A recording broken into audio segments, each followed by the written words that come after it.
Yeah, students, my lecture today is on L bar L beam effect, which is one of the most important principles in designing the major connector. First, I'll go to the basics of principles of design. Rigid, this is a rigid bar. This is a rigid bar, and this rigid bar is called lever, and the support point which supports the lever is called fulcrum. So fulcrum is the support point, and a rigid bar is called a lever. Now let's consider a lever which is supported by two fulcrums. These are the two fulcrums, and this is the lever. This is the lever. The fulcrum supports the lever at two different points. Now, if we take this bar, the flexibility of this bar is directly proportional to its length, and is inversely proportional to its thickness or its diameter. That means thicker a bar, lesser will be its flexibility. Thinner a bar, more will be its flexibility. More the length, more will be its the flexibility. A shorter bar will have less flexibility. A longer bar will have more flexibility. And more the thick is the bar, less will be its flexibility. Or a thin bar will have more flexibility. So that's what I'm telling, that flexibility of bar is directly proportional to its length and inversely proportional to its thickness. Now, if I'll take the same bar and I'll support it by two fulcrums, I'll apply the load. I'll apply the load here. I'll apply the load on the center. I'll apply the load on the center. The zone which is present in the center contains maximum stress, and the zones which are present on the ends contain zero stress or minimum stress.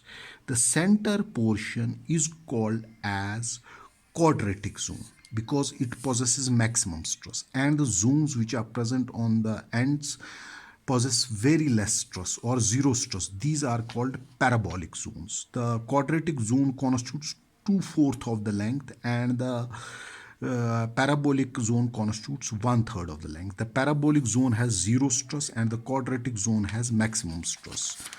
So I'll define the two things. I'll define a parabolic zone. Parabolic zone is the zone which contains maximum stress, and quadratic zone is the zone which contains less stress or zero stress. Let's apply this concept to a major connector. Since major connector is not the walls of the major connectors, these are the two which act as a fulcrum, and it's not straight. The metal which is used in designing a cast partial denture, generally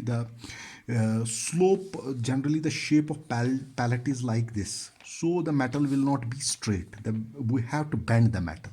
The metal will be like this. When the metal will be like this, the center portion, there will be increase in the parabolic zone. The parabolic zone will increase when the metal is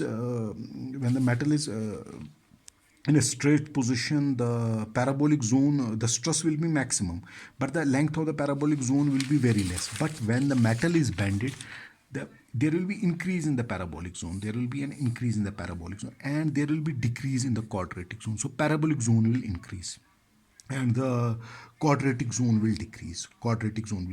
These are the lateral slopes of the ridge which will act as a fulcrum. So we have to design. So how will be designing a major connector when we'll apply L beam effect? We'll do one thing. We'll decrease the length of a parabolic zone. We'll make a smaller parabolic zone or no parabolic zone, and we can increase the length of the quadratic zone. But how is it possible that we'll make a smaller parabolic zone and a larger quadratic zone? See, here in this anterior posterior bar, the parabolic zone has been cut. There is zero parabolic zone, and only the importance has been given to the quadratic zone. So this is the major connector which contains L beam effect or lever beam effect, anterior posterior bar.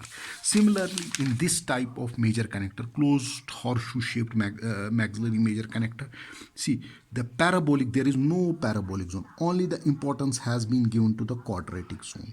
So these two type of major connectors, are least likely to get fractured in the center, since there is no parabolic zone, only quadratic zone, that is a stress-free zone exists, and the area where the stress is maximum has been reduced to zero. It has been cut. So these are the two types of major connectors: closed horseshoe-shaped maxillary major connector and anterior posterior double palatal bar, where the parabolic zone does not exist, only the quadratic zone exists. See, once we'll take this complete maxillary, L-beam effect does not exist because there is no parabolic zone has not been reduced, or similar quadratic zone. So L-beam effect does not exist in this type of major connector. L-beam effect exists in this major connector.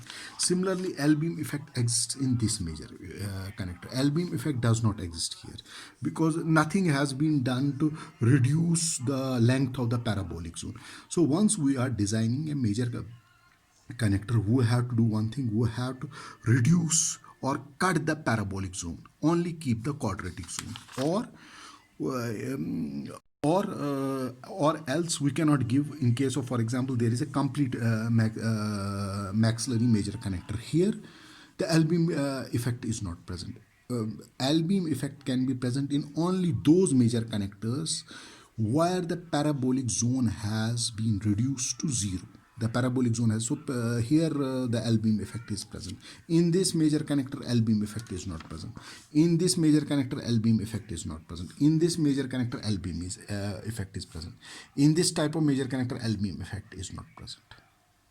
Thank you. This was all about how to apply L-beam effect, a lever beam effect, in designing a major connector.